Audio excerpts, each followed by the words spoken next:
Hey, family, welcome back. I know you waited all week for part two. I hope you enjoyed last week's episode. So, like I said last week, put your seatbelts on. Get ready for part two and the conclusion of today's episode. Bye, family.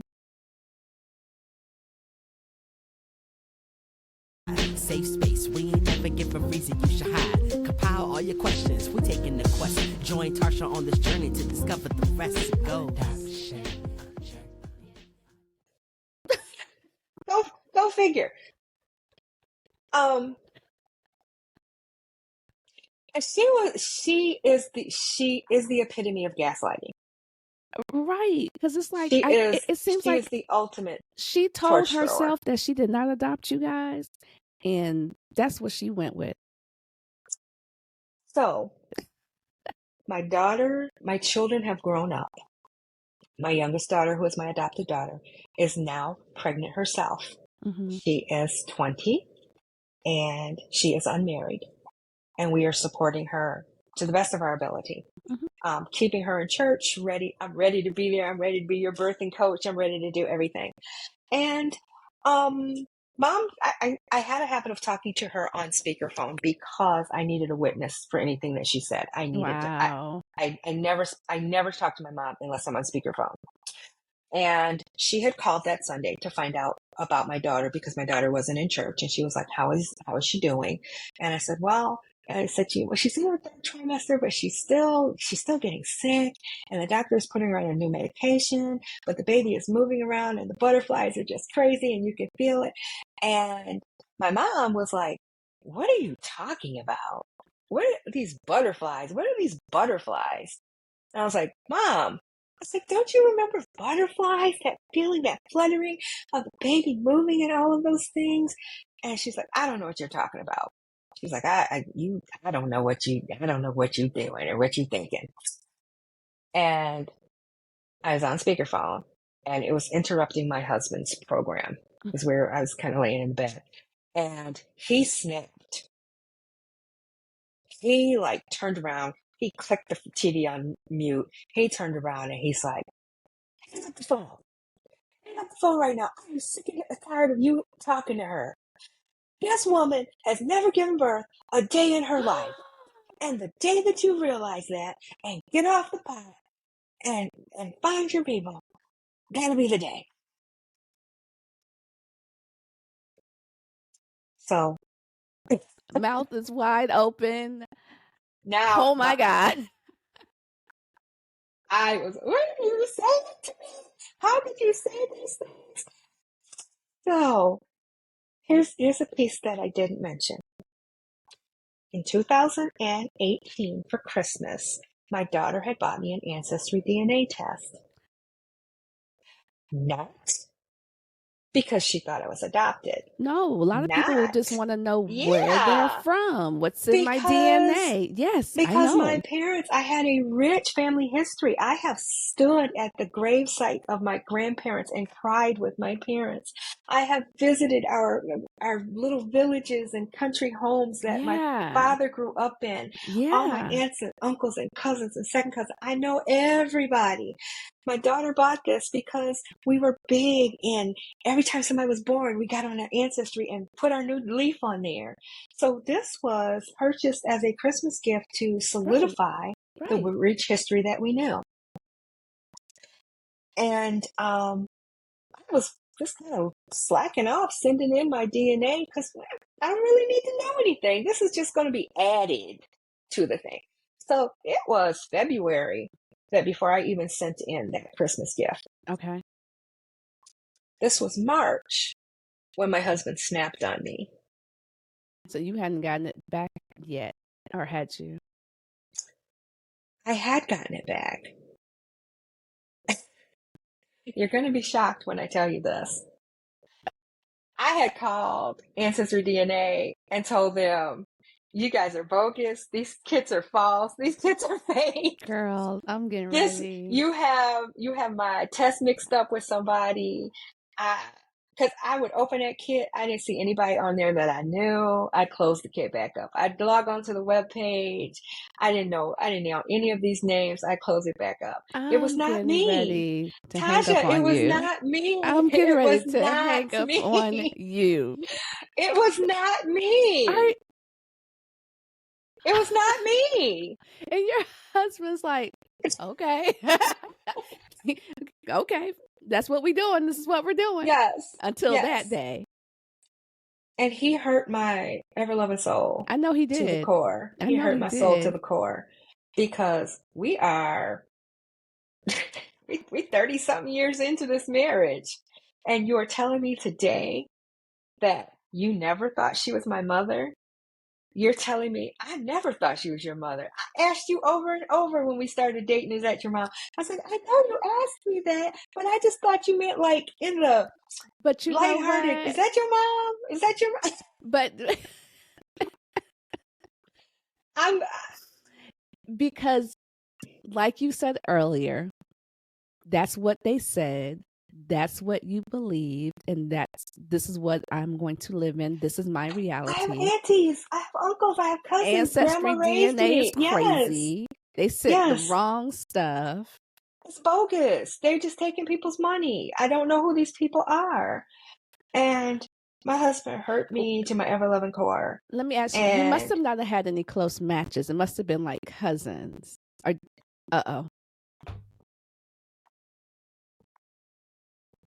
Sharon. They were first cousin matches. They were first That's cousin a close matches. match. That's a close And match. there were three. No, yeah, there were three at the time I got there, and more popped up. There were three, and I was like, I don't know these people, but we're from. My mother's from a Southern family, and their family history. They're Washingtons. They know from the family tree that currently exists that they were, the slave property of George Washington's brother. And so there's tons and tons of Washingtons. And of course, being a Southern family, grandpapa had another family, was rumored. So I saw first cousins, but, I didn't know how they fit into it. I didn't know their names. I didn't see any names. Our family names would be Browns and Washingtons, and my father's family name would be Bennett's and Houses. And there were no last names with any of those. And I would look and I was like, I would hop on there hoping to find a new Bennett or a House or a Washington, and I didn't. So I was boo boo the fool. I believed mom and dad. I did. To your core. To my core. Until that day. Until that day. And my husband was like, listen. He broke my heart. But your mom was on the phone and heard him say all this, right? Oh yeah, yep. And I did. I got off the phone, and he went on, and he was just ranting and raving. She has never given birth a day in her life. You have told me, how many times have you told me you've never seen your birth certificate? But mom said she lost it and it got destroyed in the flood in the basement, and you don't know this. And he's like, you don't even know. And I was like, okay, I hear you. And I didn't sleep that night. And I got up the next morning, and I hop on the highway to go down just 2 exits to go to work because it's just the quickest way. And I hopped on the highway, and I didn't get off the highway. We live about 80 miles from Detroit, and I knew that I was born in Detroit. But if you know anything about Detroit, people say Detroit, but you could be Inkster, you could be Romulus, you could be Ecorse, you could be Southfield, Redford, anything. You could be Macomb County, Oakland County, or Wayne County. And it's all grouped for those who don't live in Detroit, right? As the rest of the world as all Detroit. Yeah. I didn't know what county I was born. I didn't know specifically what city I was born. I had a birth certificate that had my mother and father's name on it, that I always knew was a copy, that I always knew was signed, sealed, and dated 2 years after I was born. So I never knew what the original said. So I got on that highway to go to work, and I never got off. I knew that I had to find my beginning. I had to find my day one, because I knew I had 2 years of information that I didn't know about myself. I knew everything that mom told me and dad told me from 2 on.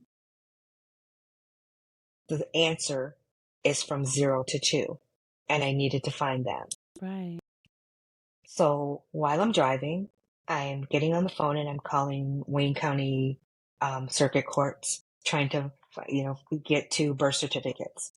And little did I know, you just can't call and get a birth certificate. You just can't. I'm about to pop over and pick this up. And pick this up. Yeah, It no. doesn't work. I didn't know it didn't work that way.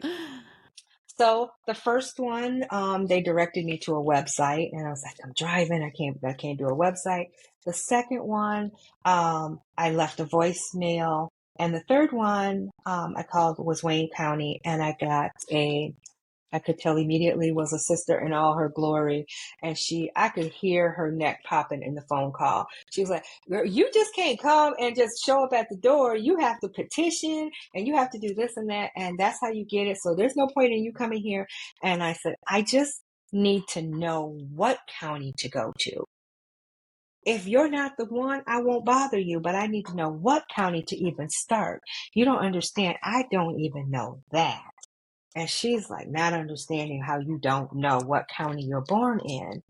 And There's a lot of people that don't know. Yeah.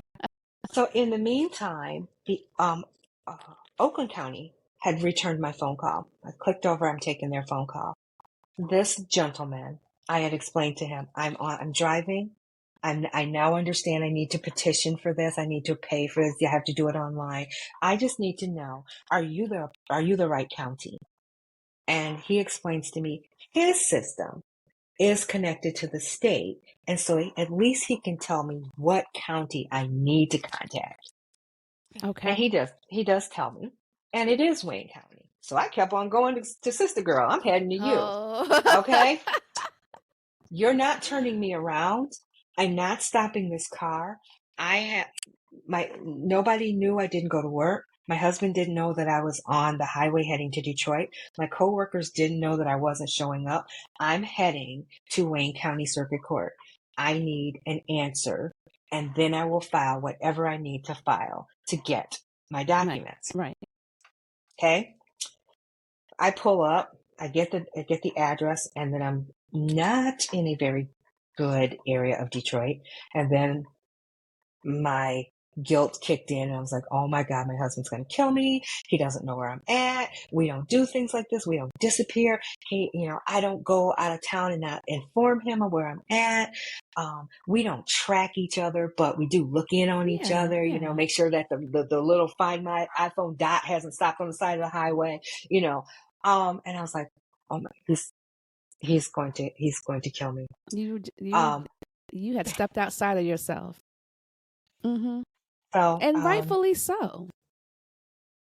So you get there. I get there. I walk up to the post-adoption department. I ask them, where do I need to go? They send me to this is COVID, mind you. Okay. And there's only one person in the entire floor, in the entire building. And I hear a visitation going on. Two parents, which sounded like they were having visitation with their child or their foster child. And there was a lot of commotion and discussion and inappropriate words. And I'm sitting there and I was like, okay, I feel like I'm intruding. I don't want to be listening to this, but I can't leave this spot because I need to talk to this lady in this office. Mm-hmm. She comes out and I explain to her, I don't really know what to ask you. I think I might be adopted and I need to know, do you have anything that's going to lead me to those answers? And what do I need to do to get my birth certificate and those answers? And in the same voice, I knew she was popping her neck on the phone call. In the same voice, you just can't pop up here in my office. You have to petition this. You have to go to the website. It costs $60. It goes to an email. Then they will accept, and then they have to do. And I'm like, ma'am, you don't understand. And I'm choking up at this time. Yeah. You don't understand. I don't even know if I have a reason to be here. My mother said she's my mother. My father said he's my father, but I don't know where I was born. I don't know what hospital I was in. I don't know anything about the first 2 years of my life. I just want to know, do I have a reason to even be here? Mm. And Did she stop popping her neck? she did. And so she asked me for my ID. No, I paused. She went into her office. I had given her my name. She went into her office, and then she came back out, and she's like, "I don't even know if you are who you say you are. I'm gonna need some ID." And I did. When I left the house, I had grabbed my birth certificate. I had a digital copy of some documents, and I had my driver's license. I handed it to her. She went back in the office. I sit down outside of that room that's doing visitation, and I'm just shaking, and it's an old wooden bench, and it's like. Oh.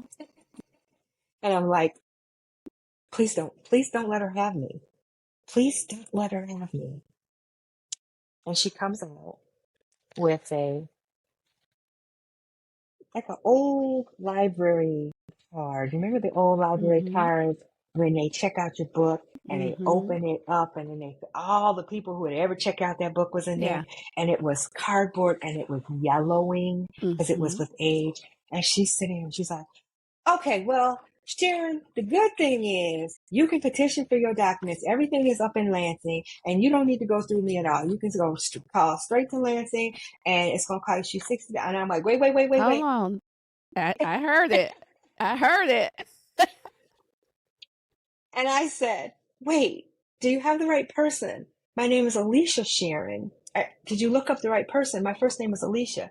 And she said, girl, okay, so Sharon, so the adoption agency that you were, it was called such and such, and they've been closed down, and all their records are in Lansing. And I was like, adoption agency?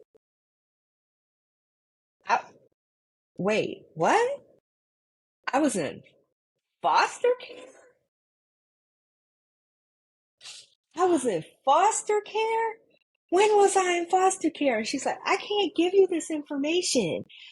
And I'm like, wait, you're telling me this card is me? You have me in your hand? That's me. You have me in your hand. Does it say Frank Bennett is your father? Does it say Willa Bennett is your mother? No, it does And not. she's I'm like, I sure. can't. I can't tell you that though. Yep. Okay. Okay. Oh, My hold on. hand. I gotta jump in here. I gotta jump in. Number one, do you call your husband? At what point do we call the husband and be like, babe, I am not at work? Mm-mm. At that moment, my mind was, can I bum rush this woman and steal the card? Can I Not get in you. her office Not you finna go to and jail. I'm finna go to jail? I needed to see that card. I needed to see something on that card. I needed to see the folder that she took that card out of. And I'm trying to work my way towards her little office, and I'm asking for her to write down the address of what I'm playing dumb. Can you write it down and everything? And we're looking at and I'm trying to hope she need to go to the bathroom or something. And I'm telling her, you don't understand. My mommy's my mommy. My daddy is my daddy. They said that they prayed for me. They said that they stood in line 2 hours and asked the Lord to give them a car, a house, and a baby, and I came. They said they asked the Lord to give them a son, and he came. My whole life has been divine intervention where I was literally held up like Simba and presented back to God. This Right. is the story my parents have told me. And you're telling me that the adoption agency that I was placed with is closed? I don't even know. And I'm sounding like Laura Petrie from the old Mary Tyler Moore show. I'm like, but my mom said, and my dad said, and she looking at me like I'm plumb darn crazy. I know she is because she's sick of you at this point. She is sick of me, but it was, she finally said, yeah, And she said, baby girl, are you saying you don't know any of this? I was like, I don't know any of this. I don't even know what hospital I was born in. And she literally walks over to her windows and pulls open her blinds.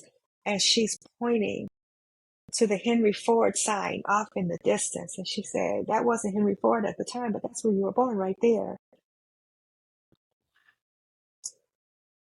And she gave me all my paperwork. She gave me all the documents. She gave me the address. She told me everything. I was trying to fill them out right there. I was trying to hand her the cash. And she's like, take this. You have to go through. And I went outside to my car. What a way And to I'm literally find shaking. out. I know you are. I'm shaking to like, I need to throw up shaking. Yeah. And I call my husband. And all I say is, they lied. They lied. They lied. Everything is a lie. Everything. He's like, what are you talking about? Mom, Dad, they lied. Everything was, and then he just immediately knew. And he's like, where are you? I came to Detroit. What do you mean you came to Detroit? I was like, I came to Detroit. I needed to know. I needed to find out. Well, where are you at? I was like, I don't know. It doesn't matter. I don't know. It doesn't matter. And he's like, well, what are you doing? Are you coming home? I was like, I can't move. I can't drive right now. Yeah. And he's like, do you need me to come get you? And I was like, I just need to sit here for a second. And so he's talking to me. He's like trying to snap me out of it and ask me, what did you do? Where did you go? How long have you been there? And I'm just like, they lied. I can't do any of this God, right now. I can't believe this. I can't. And I start banging on my horn. And he's like, you're in Detroit. You need to stop.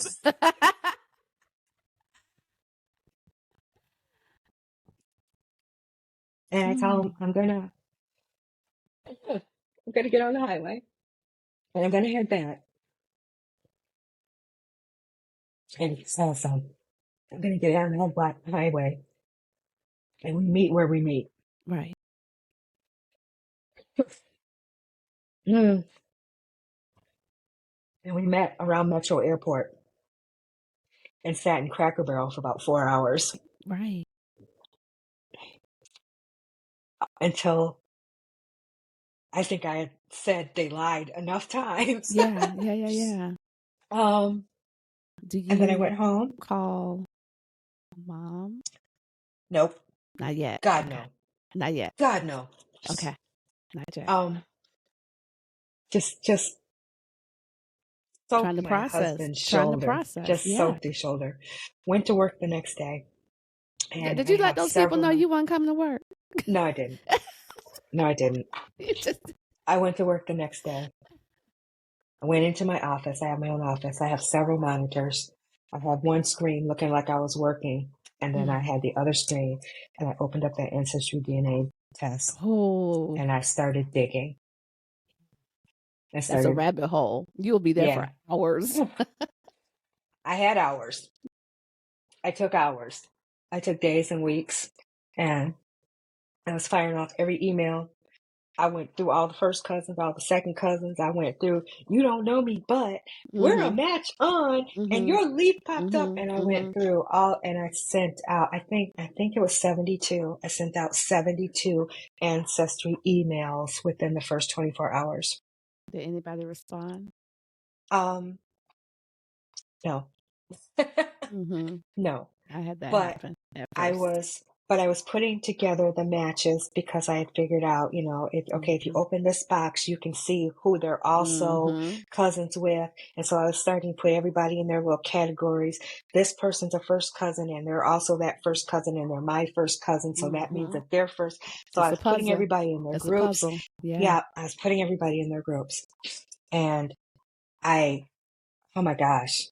Within weeks, I had opened a BIN verified account. I had opened a Find Me account. I had contacted a private investigator. I had sent in my documents for Lansing. I had sent in the documents for the intermediary, the confidential intermediary. We still haven't said nothing. I was just blowing money. But we still haven't said nothing to. Nope. Why? I don't need to tell her. She lied. She did, but I just Nope. I didn't need to hear another lie. I did not want to hear another lie. I would be crazy. I would be incorrect. I would be false. I'd been false my entire life.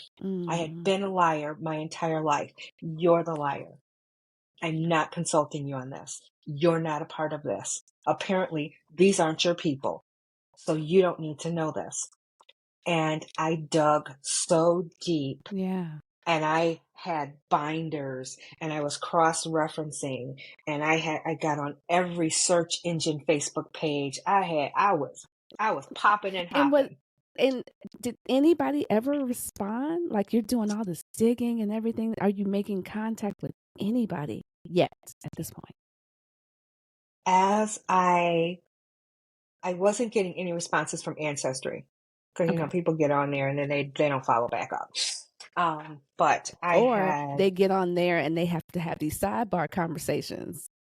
Who is this? Did you get this? True. And then, because now they're True. talking, And they're then, just not responding to you yet. But then I had dropped the $4.99 and paid for the whole Ancestry, everything. I had the newspaper articles, the obituaries, everything. So my husband did not know where money was going. And I had come across a series of phone numbers for the two first cousins. One was in Atlanta, Georgia, and the other one was in New York. And I was gathering up all of my information and still being prayerful and still knowing that I was walking with God because I had asked him at 13 to walk with me because parenting was done for me. So it was me and God. Mm-hmm. And every document that I had cross-referenced, every note that I had taken, I was putting in a binder and I was laying hands on it. And I was asking God to show me the path, show me the pieces, show me the people. I did that. And as I'm making notes and I'm coming across names and I'm cross-referencing things, there were certain names that were sticking out. Mm-hmm. Jessica, and I'll leave my sister's last name out of it. Jessica kept popping up, which struck me as a clue because my daughter's name was Jessica.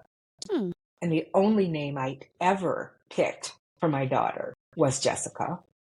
She was not going to be named anything other than Jessica. There was never another consideration. So that name was sticking out with me. And finding those first cousins, I had laid hands on it and I'd called and I literally just did the Google and started writing down every phone number that popped up. And I just started calling, started at the top and kept calling, started at the top, kept calling. And I got a phone call that answered. And I don't know what my first words were, but I did explain to them that I've gotten your number a little bit unorthodox. I Googled you. They were like, what do you mean you Googled me? I Googled you because you're a match on Ancestry and you weren't responding to me and I really needed to contact someone. And I found out it was the sister of my match. And she explained to me, yeah, that's my sister that's doing that. I don't really know too much about it. But I said, we're supposed to be first cousins, so that makes you my first cousin as well. And I start telling them the little bit that I do know. Through all of my phone conversations and everything, and me barraging my case manager at that adoption agency, she would slip me little tidbits. Yeah. So I did find out that my mother was 14, that my father was 34, that my father was my grandmother's boyfriend, and I was led to believe that he had raped my mother. And that he had served prison time because of that rape, and my mother had testified against him and sent him to prison, and he actually went to prison the same week I was born. So that's all I knew. So in my mind, this is a molestation rape situation. This is my grandmother's boyfriend and he's raising this child and now he's having a relationship with her. So I had my defenses up. Absolutely. Yeah. And the fact that the cousins that I was making the match with were his people, I was ready for animosity. I was ready for rejection. Okay. I just needed to know a connection. Am I on the right path? Yeah, for sure. And she put her mother on the phone, and I told her the little bit that I knew. And Oh, she wait, so this is said, your grandmother? nope. My first cousin, Mm-hmm. put her mother on the phone. So she would be my aunt. Got you. My father's sister. I'm with you. Okay. And in all of her Southern glory, she got on the phone and she says, baby, my brother was a Rolling Stone. So if you say you're his daughter, you are his daughter. I don't even need no proof because I'm sure he's got a bunch of them out there. But I can't tell you for sure which brother it is. Mm. My two brothers in Detroit were very close and they were thick as thieves. These are her words. So I'm going to give you the phone number to the one that's still living. And if anybody knows, he's going to be the one that knows. And she said, but I want you to call me back. Okay? Because as far as I'm concerned, you my niecey, that's water under the bridge. And I was like, oh my gosh. Right. Wow. And this was not the answer I was expecting. I talked to her on a Tuesday. I called the uncle that she had given me in Detroit Wednesday and Thursday, and I did not get him until Friday. Okay. And I called and I told him the little bit that I knew. This is my name.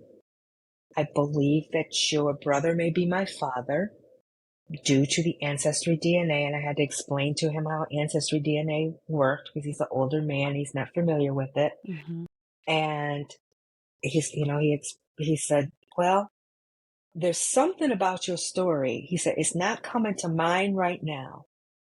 He said, but there's something about it and I'm going to pray on it. And this is Friday. And I go to Bible study on Friday. And he said, let me think on it. I'm going to Bible study and I'll get back with you. And so I was like, okay, let me lighten this up. I was like, oh, you're going to Bible study? I'm going to Bible study too. What church do you go to? Girl. And he says he goes to Greater Grace in Detroit. And I said, I'm at Greater Bible Way. We're sister churches. Our pastors grew up together. I was like, you go to Greater Bible Way? I said, I'm at Greater Grace all the time. And he's like, well, I've been to the church in Jackson. I said, well, then you had to have been there. And so we're talking about that. And I was like, please go and pray on it. I'm going to go pray on it. And whatever God leads you, I will accept whatever information you can offer me. And we hung up. So I went up to the front and I'm chit-chatting to the office girls, my receptionist and everything. I'm telling them, I've got a little bit of a breakthrough. I don't really know much, but I talked to my aunt and I've talked to my uncle, and at least they're thinking about it and I'm not being rejected. Yeah. And the phone rings and the receptionist looks down and she says, this phone call's from Detroit. And we don't get out of area phone calls. She said, this phone call's from Detroit. And I went, oh, he must have forgot something. It was 4:52 on a payday Friday. And everybody looked at their phone like, no, this phone is not ringing on Friday, Yeah. at the last minute. And so I was like, I'll take it. Everybody go. You guys go. I'll go back to my office. I'll lock up. I'll take it. I go back to my office. I close the door. And my uncle says, baby, I am so sorry that I hung up that phone with you and let you think that I did not know who you were. He said, I know exactly who you are.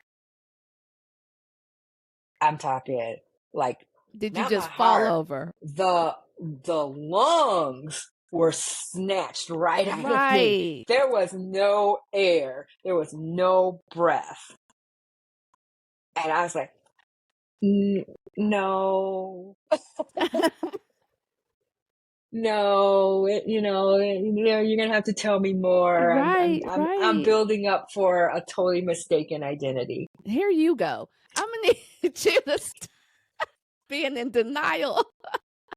And he explains to me how his brother used to come to his house with this young girl who was his girlfriend's daughter, and they would be together all the time. And he and his sister, the one I had talked to down south, used to tell him, you got to stop running around with that girl. because that girl looks at you with big batty eyes, and all she just is, she just swoons over you. And he said they would come to my house often because the mother, who was my biological grandmother, worked third shift in a restaurant. So he watched her in the evenings, and they would come over to my uncle's house. And he said, I saw them get closer. I saw them grow closer. I saw all of a sudden the hand went on the knee, the hand went around the shoulder. And he said, and I knew he was messing with that girl. And he said, and I don't want to be the bearer of bad news, but he went to jail over that girl. And I said, yes, I was informed that. And I said, I was informed that, he had molested. He said, molested? No, he said, let me tell you something. He said, that girl loved that man. And he said, and I think he loved her. Wait, I just spent months thinking I'm the product of rape, I'm telling you, molestation. these family stories and these family rumors, and that I'm trying to put myself in the place of a 14-year-old who's now pregnant by a grown man. And how do you deal with that? I put myself in these places, and now this at man that is time telling me, too. yeah. And now this man is telling me that it was a consensual relationship, even though age. And he said if they had been down south, he would have married her. He's like, nobody cared about anything down south. He said, but up here in Michigan, he's like, he went to jail on that. And I said, can you tell me who my mother is? And he was like, ooh. It's like, now that, he's like, he's like, I'm old. I'm going to have to think on that. And I was like, okay, I'm going to give you some time to think on that. Please call me back as soon as you remember my mother's name. And we talked often. And every time, he became Uncle T. And he was calling me. He was like, how you doing? Did you find anything else out? And I'm like, Uncle T, I still need to know my mom's name. I can't get anywhere until I know my mom's name. Yeah. But I'm meeting their side of the family. Okay, but wait, because I've been this is a question I need to know. Did you ever see your original birth certificate?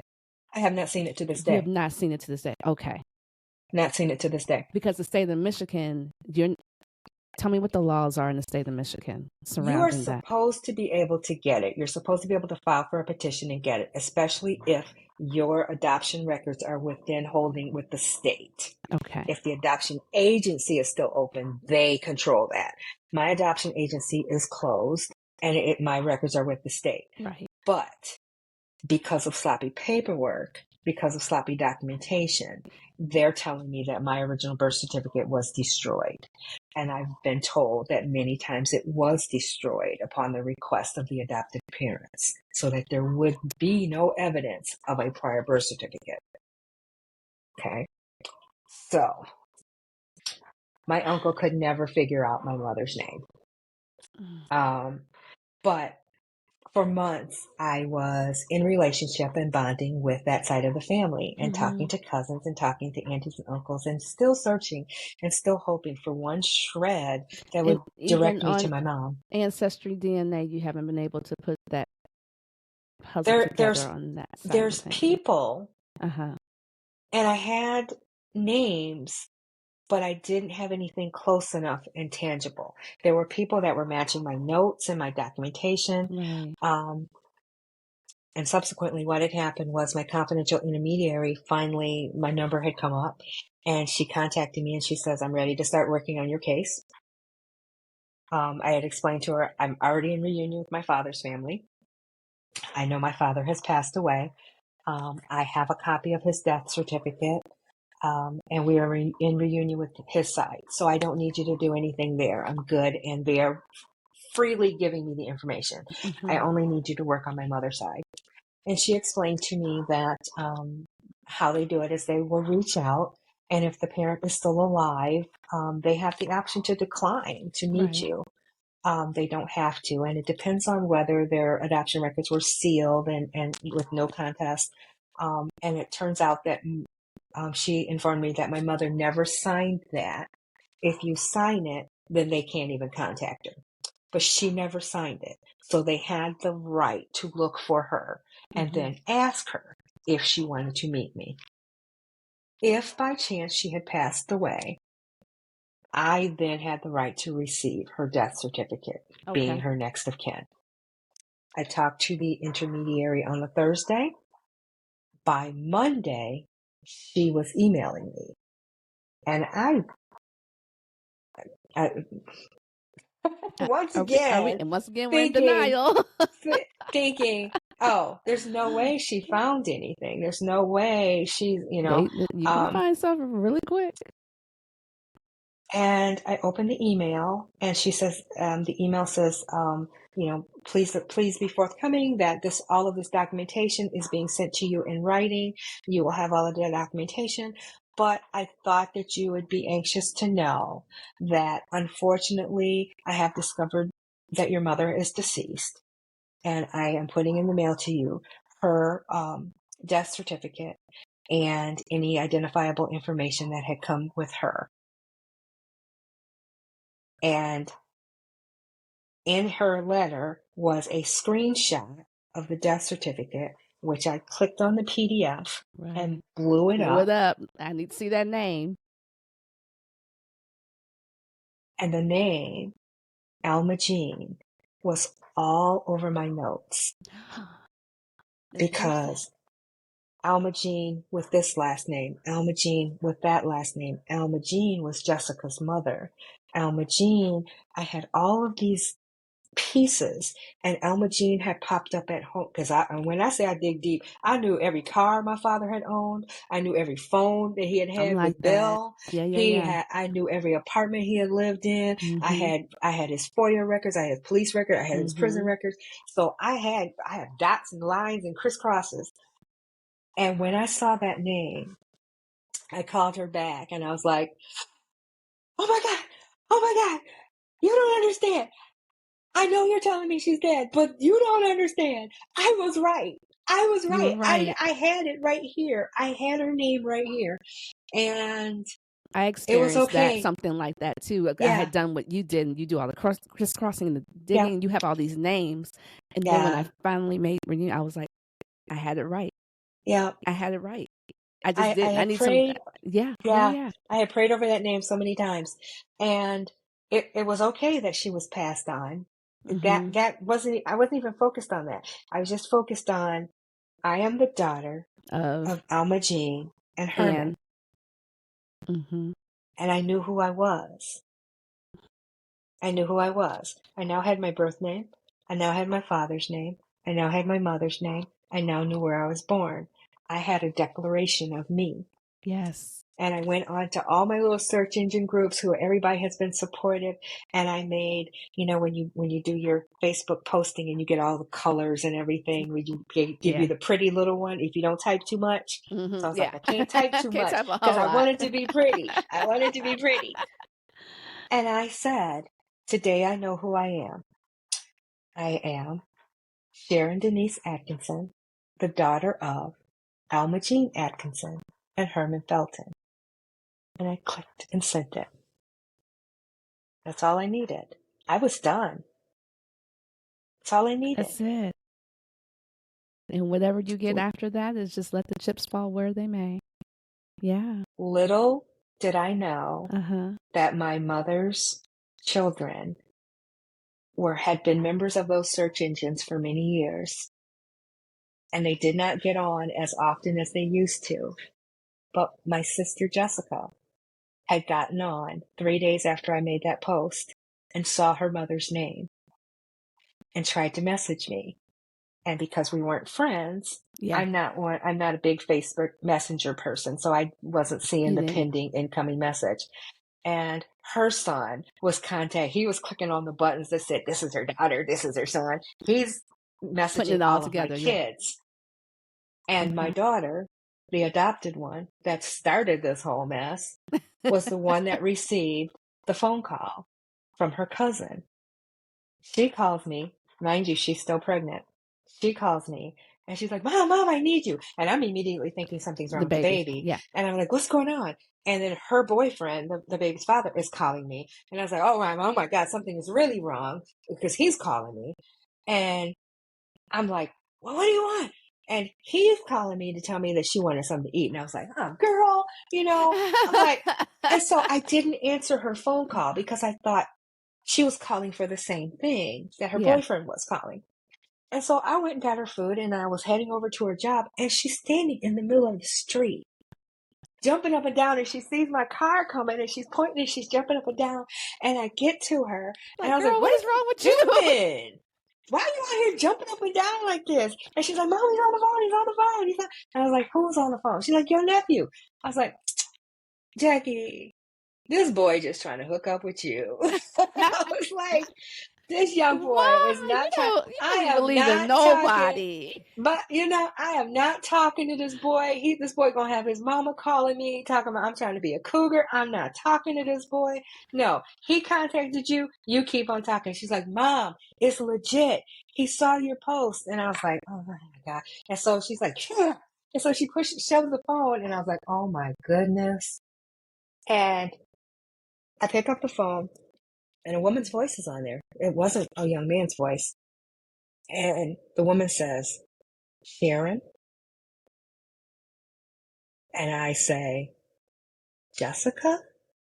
And she says, Sharon? And I say, Jessica? And she's like, Sharon! And I went, is this Jessica? So And she starts going, oh my God, oh my God. So they knew Mama, about you. Mama, we found her. Mama, we found her. And then I kick back in. I go, see, my mama dead. This girl, I'm going I'm to like, hang no. up on you. I was like, she don't even know what she's talking about. And I said, no, I'm sorry. I was like, I have received word that my mother is deceased. She's like, no, you don't understand. You don't understand. We have known about you our entire lives. Mama has celebrated your birthday our entire lives. Isn't your birthday February 4th? Isn't Herman Felton your daddy? Your daddy and my mama stayed friends their entire lives. She's like, I know your brothers. I know your... And I'm like, wait, what? What? What? You've been looking for me? And I'm glad we're here because I say it all the time for adoptees that are scared to do this because they think the big bad rejection monster is waiting. And I think a lot of people don't ever think about somebody could be looking for you. They were looking for me, and they promised our mother on her deathbed that they would never stop looking for me. And they found me. And within 2 hours, I was on her doorstep Of course you in were. Detroit Of course you were. with my adopted daughter who walked off her job talking about, I'm going with you. Everybody's going to be fired by the end of this time. Everybody's going to be jobless. She ran back talking about, you got to call somebody in because I got to go with my mom. And the whole corporation knew about my journey. So they let her go freely. Yeah. And we were all there. And I had never seen the movie Antoine Fisher. So when I say every time that door opened up, people were walking in that door saying, we're glad we found you. You don't know how much your mother talked about you. You don't know how many times she cried over you. You don't, and I was like, wait, my mother used to just cry over me. And I was like, do you know all my life I cried over a mom that I didn't know I had also? I always cried over being separated from somebody, being lost from somebody. All the therapy sessions that I went to that I now thought were fake memories, that I always were told were not true, were the memories of the mother that I did get taken from. The mother who got to spend time with me before I was relinquished. The mother that got to visit me and hold me. And I did get taken out of her arms. and was crying, and she was crying, and and that was embedded into my DNA. I walked into this house and I knew these people. Mm. I knew these people, and these people knew me. And it extended to my mother's pastor, who was her best friend, who always knew the story, who's hugging me and is now calling me daughter. My stepfather, who was my mother's first husband, who's telling me how he bought their first computer and they didn't even know how to use the computer. They had to learn how to use the computer, and they would just spend hours searching and looking for anything. And they were always looking for Sharon Denise Atkinson. Yeah. Because it never occurred to them. He said they didn't even know that it was legal to change my name. Mm-hmm. So they had always looked for Sharon. And I think I met about 45 people that day. How And all of my siblings were there, except for my one brother who was in Texas. And even I have a family picture, and I'm holding the phone where he's on FaceTime. And so he's there, and I'm holding the phone. It was absolutely mind-blowing and boggling. So, wait, I have to, because I keep going back to the same question.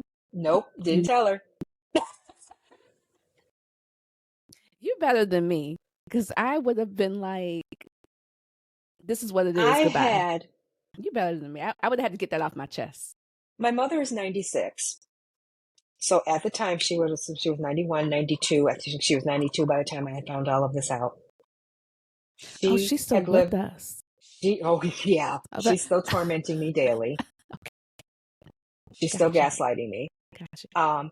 She had lived a life of pretentious stories, her testimony, her persona, her image. And at 92, I was willing to let her go and have that. I could keep this separate. So I thought. I was trying to keep it separate. So we are now into the second year. We're at Thanksgiving, and the family that I was raised with always has a big Thanksgiving dinner. Wait, does anybody in the family know that you've done this? I mean, aside from your children and your husband. Anybody in my adoptive family? That's in your adoptive family, yes. Yes. During my searches, I really gave it to my first cousins. I had really seriously confronted them. All of my first cousins, and I have a close first cousin from each of my mother's siblings. My mother is one of 9. And so I have a first cousin with each of them that I'm super close to. So I called all of my first cousins who acted as if aunties and uncles to me my entire life. And I was, did you know? How could you not tell me? How could you never ask about me? How could you never ask if I was okay? How does it not slip up? How do we be a black family telling everything about everybody's business, but y'all never told me this? How did I get to be 53 years old and nobody ever slipped up once? And everybody's answer, it wasn't our place. It wasn't my place to tell you. That's the go-to And I was answer. like, but you tell everything else. Tell everything else. Serious. I was hot. I was mad. I know you was were. Angry. I was done with y'all. I love you. Y'all my cousins. I can't undo that. I can't undo our memories. We had a wonderful life. But I'm so hot. I'm so angry that my whole life did not equate to the truth. And y'all allowed that. You did not value me enough to give me my history. You know, because they think that you're okay. She's okay. She's all right. Yeah. And I was like, did you think I was okay when I was in therapy? Did you think I was okay when I committed suicide? Did you think I was okay when I had a breakdown in college? Did you think I was okay when I would call and come spend the night at your house because I couldn't deal with mommy anymore? Y'all knew I wasn't okay. You knew I wasn't okay. But y'all were okay with me not being okay to keep the secret because it wasn't your place. But you were my aunts and uncles. Right. You were my protectors. Right. I was your baby. Y'all carried me on your shoulder. I'm still mad. I love them to death. But they know I'm mad. They know I'm mad. And they say one thing out of character. I'm like, we're done. I'm done talking to y'all right now. You don't understand. Y'all, they want to still give me but you had a great life. But you were the cousin that had everything. Oh, they gave you no, y'all don't understand. Mm-mm. You don't understand. So it was November, a full, almost heading into 2 years later. And I was on my way to Thanksgiving dinner with my adopted family. Mm-hmm. And my mother was just going in on me. I'm this. I'm that. You've always been this. That's what's wrong with you now. You're too sensitive. You're too emotional. You can't handle life. That's why you had a breakdown. That's why you did this. And I just started giving it back to her. Is that why I was in therapy? Is that why you let me do this? Is that why you let me do that? And then finally, I don't know what you're talking about. I never did that. And then finally I said, you know what? Let's cut the bull. I was on I-94 and girl, I was driving 80 plus, didn't even know it. Yeah, because you were hot. I was hot and I was few exits down. I had picked up her place. We got in an argument straight on the highway. I am zooming. I am flying. I was like, okay, let me slow down before I kill us and let me get my message out. And I didn't say this kindly. I said, old lady, you're a liar. You've been a liar my whole life. I know the truth. I know the story, and nothing you say to me is ever going to get to me again. You're nothing to me. You raised me. I love you. I respect you, but you're not my mom. Clutch the pearls, girl. Total denial. I knew I should. You need to go. You need to go into therapy. Does your husband know you having a breakdown? You need to see somebody Still in right now. You denial. need to go. I pulled off that highway. I did a U-turn. I took her back home. I escorted her to her porch. Took her little walker, put it inside the house. Walked on back out the door. That's how she found out that I knew. And she tried to call me. Well, I just wanted you to know we did the best that we could, and it was never our intention for you to know. I know. Wait, I'm aware. okay, here we go. Here's Nick. This is Sharon. Sharon said, "What? You really weren't going to ever tell me?" Mm-mm. I'm thinking you're gonna tell me on your deathbed. I'm thinking you've wanted to tell me all these years and never No. found the right time. No. I'm thinking, you never could find the words. You're telling me you never intended to tell me. You're telling me Yeah. I did not exist other than the life that you created and manifested. That's what you're telling me? And I was like, so what about Frank? When are you going to tell Frank? I'm not telling him. I'm not telling your brother. Well, wait. How did you find out he was adopted? That when I got my identifiable information, my through the didacting portions of it, they had made reference to the fact that my parents were they were just starting their 1 year fostering overview and oversight where they would have home visits and all of that. Yeah. And that they were asked to do this emergency placement of this little boy. And through that, I figured out, Right. Did your let brother me, believe you when you told him? my, and I don't care. I'm giving out names. I got receipts.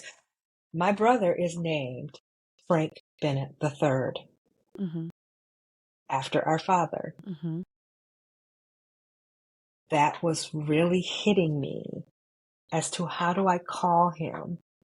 the sister who's really kind of estranged from him, the sister who we've never really been close, the sister who has always separated and said, Mom did this, Mom did this, Mom did this. You were the spoiled one. You were the one that she loved. I'd already separated us as siblings. How do I tell this Right. man who is Frank Bennett III that Frank Bennett is not his father? And I kept telling my mom, you have to tell him. And she's like, I'm not telling him.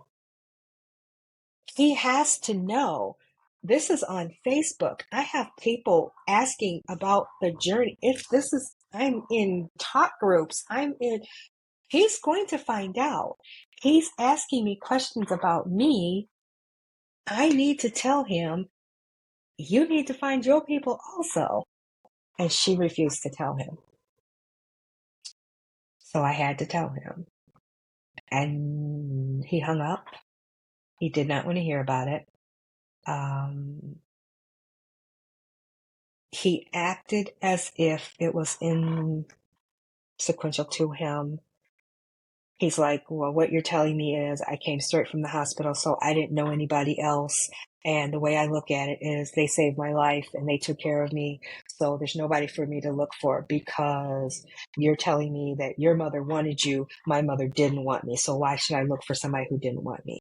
Close the door. He's done. That's all he needed. Okay. Yeah. So, but I turn over rocks and I'm digging deep. And so I'm doing his matches also. And I did talk him into doing an Ancestry DNA test and he did do it. He didn't care about it. He gave me the download to his DNA. I started putting together his tree. I found out who his mother was. I found his sister, cousins. Mm-hmm. I'm reaching out to them in hopes that I can forge a gap and he will talk to them. And that's just not happening for him. So, It's okay. but, yeah, it is okay. But he and I are actually, the one thing that kind of brought us back together is that there's this little piece that we both realized that we were relieved that all the craziness that we had been inflicted was not in our DNA. Oh. That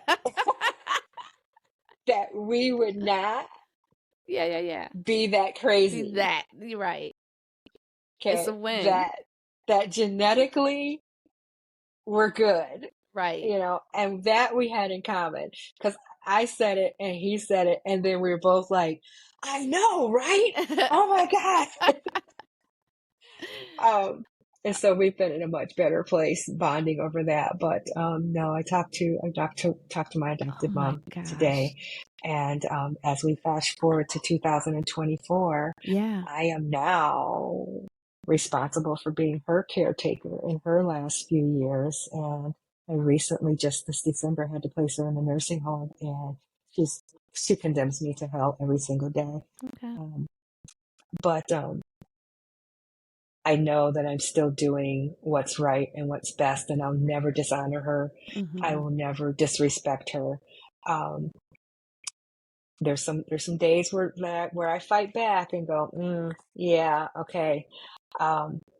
Don't hit me with the I always was, and don't hit me with the you know more about me than I'll ever know about myself because you didn't know anything about me. And the story that you were given, even when you adopted me, wasn't even correct. Right. Yeah. Yeah. So, listen, this roller coaster, this story is amazing. I knew it was going to be amazing. I knew it was going to be amazing. So I want one. I just knew it. I didn't know my mouth was going to be open as often as it was. But I want to ask you there's so many facets. So many. Listen, but the things that the people needed to know and needed to hear, you said it. However way you told the story today, whatever was needed. I'm now such an advocate of truthful disclosure and adoptions. And even if the parents cannot be truthful, the documentation needs to be truthful and it needs to be accessible. And I really strongly think that at least at the very minimal, medical records need to be saved so that adoptees can acquire that information. I would have been okay with you deducting parents' names, but I needed to know that I was not predispositioned to breast cancer. I needed to know that I was not predispositioned to ovarian cancer. I needed to know that this plus size body that I had being raised by this skinny size 6 mom made sense. I needed to know that everybody in my family that has high blood pressure did not necessarily mean I needed to be on high blood pressure medications as well. There's just so many things that my life would have taken different paths, and I would have stopped at different forks and looked at my history versus the fictional story that I was living and chosen different paths. All the way to the adoption of my children, I would have raised them differently. Yeah. If I had known that I was an adoptee when I adopted them. There's a lot of ways that we're undoing damage, where I tried to make them the image of me, my husband, and our children, and not recognize their history and their mother and their fathers. And I have to undo that every day. Listen, I have to work hard to undo it. I appreciate you for coming and telling this incredible story. Keep telling your story. So many people need to hear this story. I know you can't do it every day. But keep telling your story. I so appreciate you. And I continue to pray for you in this journey and the reunion. And that all by itself is a process. I applaud you for having a platform for us to talk. And being an LDA, it's a different facet. It's a different dynamics for, and everyone's adoption journey is difficult to navigate through, but to live half your life, 50 plus, imagine. And have grandchildren, and then put it all back together and realize that my bloodline is only too deep. And realign your life and merge in adoptive families and birth families. The truth needs to be there. Yeah. The foundation needs to be there. Absolutely.